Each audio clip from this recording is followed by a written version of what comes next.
사람마다 습관이 있기 마련입니다.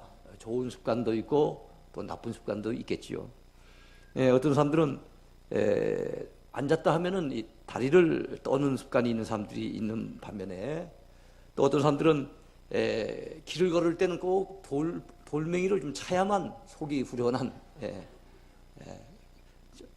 또 깡통이 있으면 깡통이라도 후려 차야만 시원한 그런 분도 있는 것 같아요. 또 앉았다 하면 남의 흉을 보는 그런 좋지 못한 습관을 가진 분도 있고요. 또 안경을 늘 보면 이렇게 만지작거리는 분들, 또 길을 걷다가는 침을 뱉는, 틈만 나면 침을 뱉는 이런 좋지 못한 습관을 가진 분들이 있습니다. 이처럼 습관은 어떤 계기에 의해서 시작되었다가 그것이 오랜 기간 동안 학습되어지면서 이제는 굳어진 형태로 나타나는 우리 생활의 모습들, 그런 생활의 행태들을 습관이라고 할 수 있을 겁니다. 여러분들에게는 어떤 습관이 있으십니까? 우리 크리스찬들에게는 좋은 습관이 있어줘야 될 줄로 믿습니다. 오늘 본문인 다니엘서 6장을 보면요, 다니엘이야말로 참 기도와 감사의 아름다운 습관을 가지고 있는 사람이었다 하는 것을 알 수가 있습니다.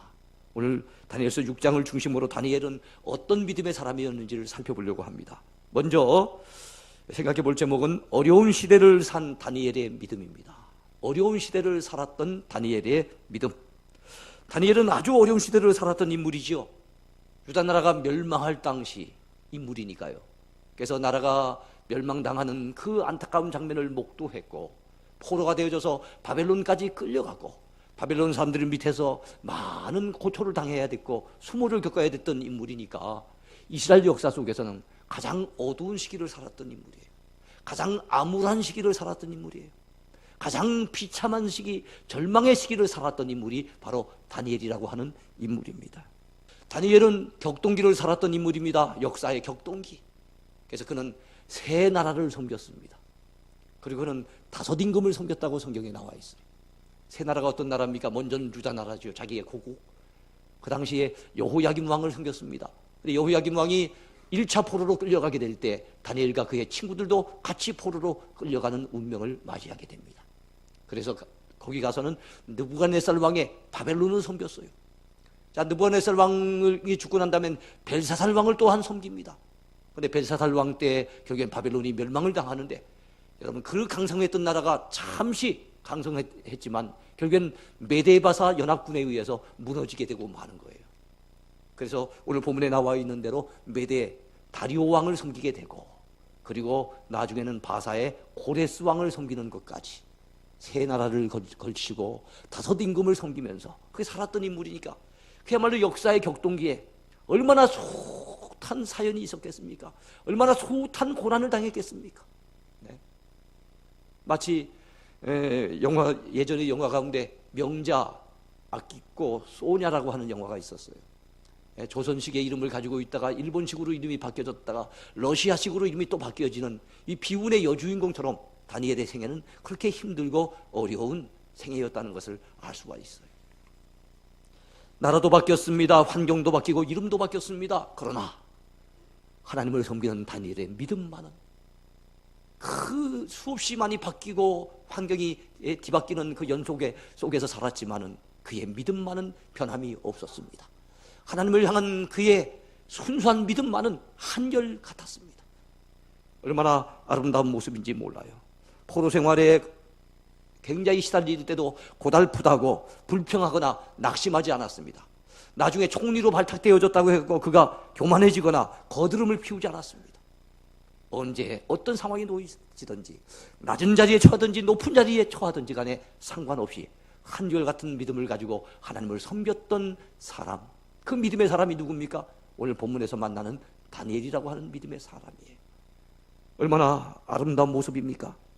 여러분, 그 아름다운 신앙의 모습을 주변 사람들까지도 알고 인정을 해줍니다. 다니엘이 한때 섬겼던 이 다리오 왕, 메데 나라의 이 다리오 왕이 지금 뭐라고 얘기를 합니까? 오늘 본문 16절과 20절에서 자기가 그토록 건져주려고 애쓰던 충성스러운 신하 다니엘, 그러나 자기가 이 간신들의 올무에 걸려가지고 임금도 올무에 걸리고, 그리고 또 다니엘 역시도 그 올무에 걸려서 빠져나올 수 없는 상황이 됐어요. 자기가 건지려고 애를 쓰고 자기가 구해주려고 그렇게 노력했지만은 임금도 해결할 수 없는 그런 상황 속에서 이 다리오 왕은 다니엘에게 얘기를 합니다. 내가 항상 섬기는 내 하나님이 구원하시리라. 나는 구원해 주지 못했지만, 나는 건져주지 못했지만 살아계신 내 하나님이 구원해 주실 것이다 라고 하면서 내가 항상 섬기는 내 하나님이, 어떻게 섬긴다고요? 내가 항상 섬기는 내 하나님.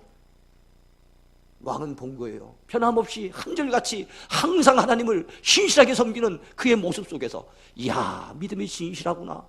저런 믿음이 있다고 한다면, 정말로 그 다니엘이 섬기는 하나님이 살아계신다면 저런 믿음을 가지고 있는 사람을 건져주시지 않겠는가라고 하는 그런 마음에서 내가 항상 섬기는 내 하나님이 너를 구원하시리라.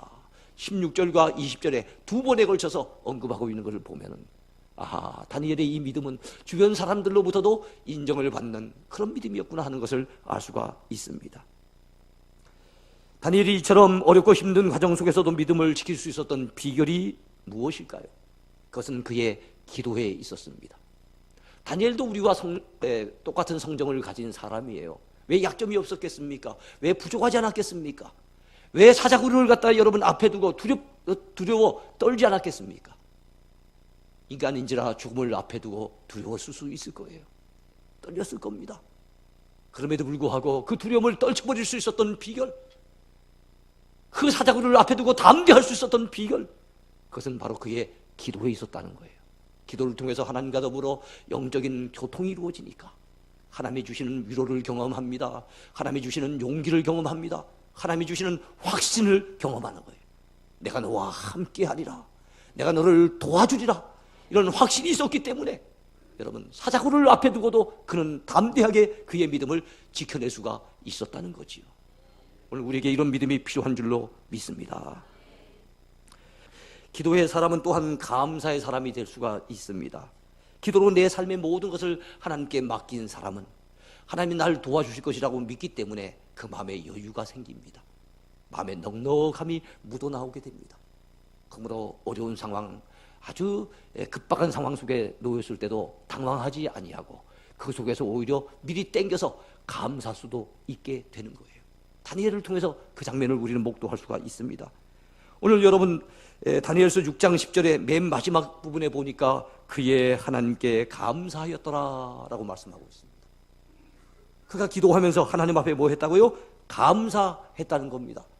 그렇다면 그가 감사하는 이 장면은 어떤 장면입니까? 이 상황은 총리로 뽑혔을 때가 아닙니다. 형통할 때가 아닙니다.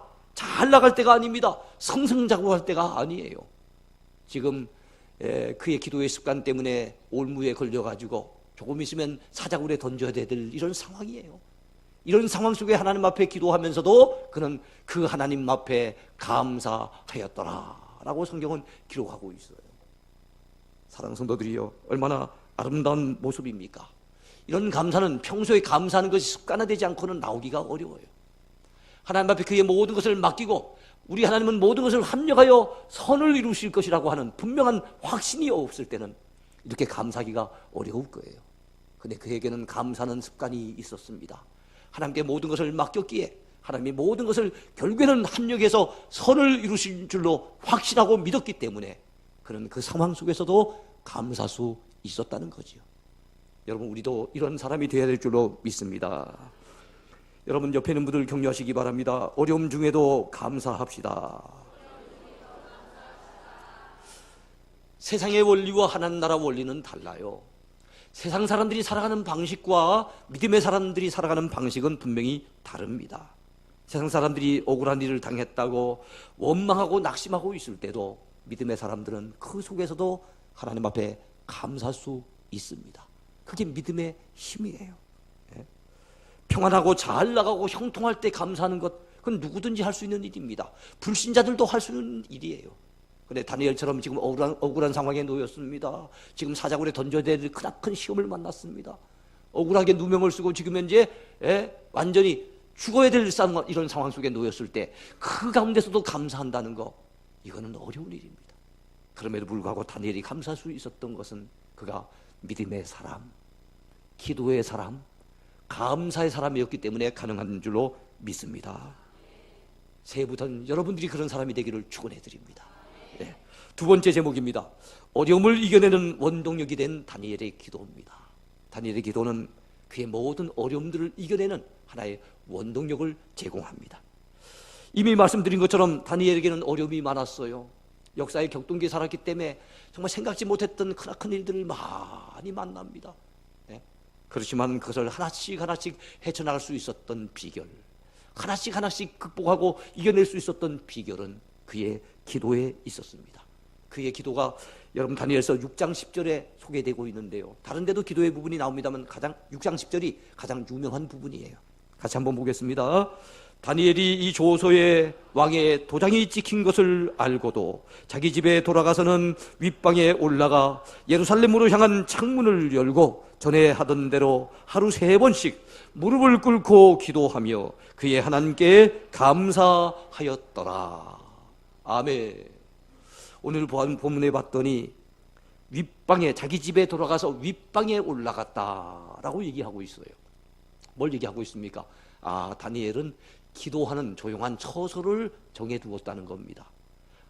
윗방이 있다는 것은 아랫방이 있다는 거겠죠. 1층 아랫방에서는 주로 누구를 만나겠습니까? 사람들을 만나죠. 사람들을 만나서 대접을 하고 대화를 나누고 여러 가지 일들을 의논하고, 사람들을 만나는 공간이 아랫방이었을 거란 말이에요. 근데 윗방은 그가 조용하게 하나님 앞에 기도하는 방이고 하나님을 만나는 방이고, 그리고 하나님의 은혜 품 안에서 잠이 드는 그 침실이 아니었겠는가 생각을 해봅니다. 그래요. 그는 윗방에서 항상 창문을 열어놓고 예루살렘을 향해서 그는 무릎을 꿇고 기도했던 사람이에요. 여러분들은 어떤 장소에서 기도하고 계십니까? 여러분 가정에는 여러분 기도하기 좋은 처소가 있으십니까?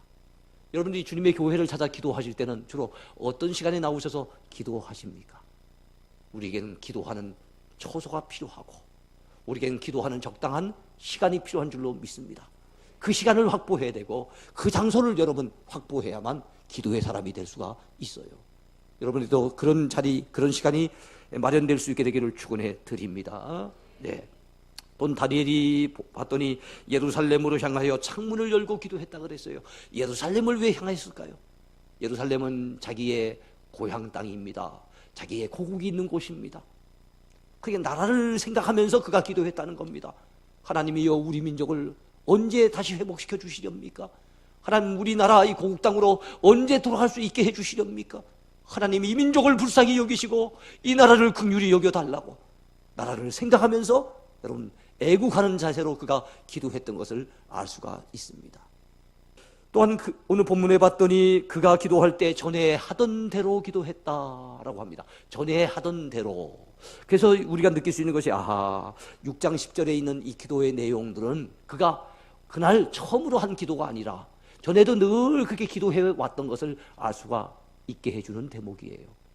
그러니까 이 다니엘에게는 늘 하루에 3번씩 예루살렘을 향해서 창문을 열어놓고 무릎을 꿇고 기도하는 습관이 예전부터 늘 있어 왔다는 것을 보여주고 있습니다. 여러분에게도 늘 기도하는 아름다운 습관이 있게 되기를 축원해 드립니다. 또한 여러분 오늘 본문에 봤더니 하루 3번씩 기도했다 그래요. 3번씩. 여러분 그가 처음에는 포로로 끌려갔지만 나중에는 임금들에게 발탁이 되어져서 그 나라의 총리 대신이 되었던 사실을 우리가 잘 알고 있습니다. 총리가 얼마나 바쁠까요? 우리나라에 지금 황 총리가 얼마나 바쁘겠습니까? 공부에 시달리면서 늘 바쁜 가운데 살고 있으면서도 하루 3번씩 꼬박꼬박 하나님 앞에 기도의 시간을 빠뜨리지 않았다는 것은 참 쉬운 일이 아니었을 거예요. 그럼에도 불구하고 그는 꾸준히 한결같이 기도했던 것을 오늘 성경을 통해서 발견할 수가 있습니다. 또한 여러분 무릎을 꿇고 기도했다 그러는 겁니다. 무릎을 꿇고 무릎 꿇지 않아도 기도할 수 있어요. 그러나 무릎을 꿇었다는 것은 그만큼 겸손히 기도했다는 뜻이고 그만큼 간절히 기도했다는 뜻이 아니겠습니까? 또한 다니엘이 이 조서에 왕의 도장이 찍힌 것을 알고도 기도했다라고 오늘 본문은 말씀하고 있어요. 이 조서의 내용이 무엇입니까? 다리오 왕이여 만세수를 하옵소서. 이 나라의 왕 외에는 영광을 받으실 대상이 없습니다. 왕만이 높임을 받아야 됩니다. 그러므로 왕 외에 다른 신에게 기도를 하거나 왕 외에 다른 사람을 섬기는 자가 있다고 한다면 앞으로 그런 사람이 발견이 되면은 사자굴에 던져 놓기로 하십시다. 그러면서 왕을 높이는 가운데 간신들이 찾아가서 왕에게 요구를 했던 거예요. 왕은 기분이 좋았죠. 자기를 높이니까. 자기 외에는 이 땅에 어느 누구도 높임 받아서는 안 되고 기도를 받아서도 안 된다 그러니까 왕 입장에서는 기분이 좋은 겁니다. 이것은 누구를 겨냥하고 있는 겁니까? 다니엘을 겨냥하고 있었던 거예요. 왜 그 간신들이 그렇게 겨냥을 했습니까? 다니엘이 승승장구하는 것을 보니까 배가 아프거든요. 참 시기가 난 거예요. 시기가 발동을 하고 다니엘을 미워해서 다니엘을 제거해버리려고 그런 여러분 그 함정을 판 겁니다. 근데 왕이 이걸 모르고 도장을 콱 찍어줬어요. 기분 좋게 도장을 찍었어요. 나중에 알았지만 그때는 이미 늦어버렸습니다. 어떻게든지 구해내려고 애를 썼지만은 돌이킬 수 없는 상황이 되고 말았습니다. 그렇습니다. 왕의 도장이 찍힌 것을 알았다는 것은 내가 이제는 사자굴에 던져지겠구나. 이제 사자굴에 던져져서 죽임을 당하는 것, 이거 피할 수가 없게 되었구나. 그것을 알고도 기도했다는 겁니다. 그것도 창문을 열어놓고. 우리 같으면 어떻게 하면 좋겠어요? 창문 닫아놓고 기도하면 좋을 거 아니에요. 그죠?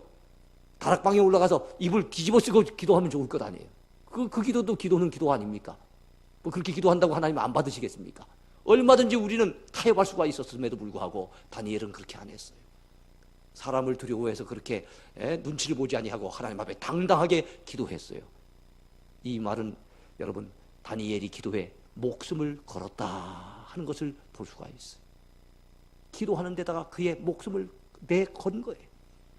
그렇지 않으면 이렇게 기도하기가 어려운 겁니다. 그야말로 절박하게 하나님 앞에 자기 생명까지도 맡기면서 다니엘은 기도했던 기도의 사람이었어요. 그 기도가 결과적으로 다니엘을 다니엘 되게 했고 우리가 하는 믿음의 영웅으로 여러분 삼아준 겁니다. 사랑하는 성도들이여, 오늘 우리에게도 이런 기도가 필요한 줄로 믿습니다. 자, 믿음의 사람 다니엘 앞에는 어려운 시대가 있었고 대적들의 관계가 있었으며 사자굴에 시험이 있었습니다. 그렇지만 그 모든 시험들을 하나씩 결국에는 다 이겨내고 승리할 수 있었던 다니엘. 그 비결은 다니엘이 기도의 사람이었기 때문에 가능한 일이었어요. 그 자신이 대단한 능력을 가졌던 사람이 아니라 그 자신도 연약한 인생이었지만 전능하신 하나님을 의지하고 자기의 모든 형편사정을 다 하나님 앞에 아뢰면서 기도했기에 하나님이 그때마다 건져주시고 도와주시고 구원해주시고 함께해 주셔서 우리가 알고 있는 믿음의 영웅 다니엘이 된 줄로 믿습니다. 이튿날 사자굴에 다리오 왕이 찾아옵니다. 하나님의 사람 다니엘이 궁금해서 살았는지 죽었는지 궁금해서 밤새 여러분 잠도 이루지 못하고 정말 금식을 하면서 그 모든 오락을 끊어버리고 정말 안타까운 마음으로 다니엘을 걱정하고 있다가 그 다음날 찾아와 본 거예요. 그랬는데 여러분 다니엘이 벌떡 일어나면서 왕 앞에 이런 얘기를 합니다. 왕이여, 원하건대 왕은 만수무강하옵소서. 나의 하나님이 이미 그의 천사를 보내어 사자들의 입을 봉하셨으므로 사자들이 나를 상해하지 못하였사오니 이는 나의 무죄함이 그 앞에 명백함이오며 또 왕이여, 나는 왕에게도 해를 끼치지 아니하였나이다.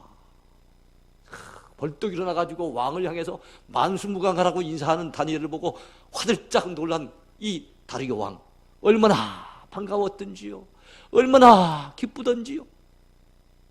살아있기를 그렇게 마음에 갈망했지만은 그 사자굴에 던져졌으니 과연 살았을까에 대한 여러분 확신이 없었거든요. 반신반의하고 있었던 이 왕의 입장에선 살아있는 다니엘의 모습을 확인하고는 전능하신 하나님의 그 손길을 확인하고는 너무 감격에 겨워서 여러분 이 왕이 이렇게 고백을 합니다.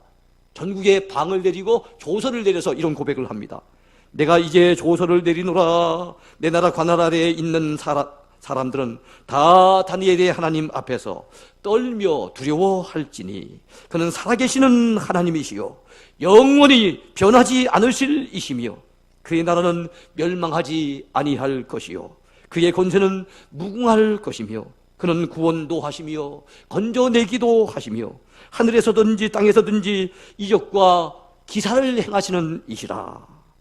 이로써 다니엘을 구원하여 사자의 입에서 벗어나게 하셨느니라. 할렐루야. 예? 그런 얘기를, 예?